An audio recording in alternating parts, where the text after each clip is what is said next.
Alright, na-valve lapping ko na ito. Tsaka na-setting ko na yung mga engine valves. Ngayon, magli-leak test tayo kung walang singaw. So, bali, gagawin ko dyan ay pang-testing.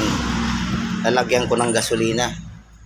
Bawat isang intake port, tsaka exhaust port. Ayan. Lagyan natin. Lahat. Para matesting kung may singaw yung balbula.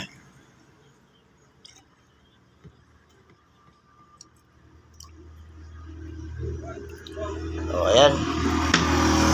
So, ngayon, testing natin kung may lalabas na gas.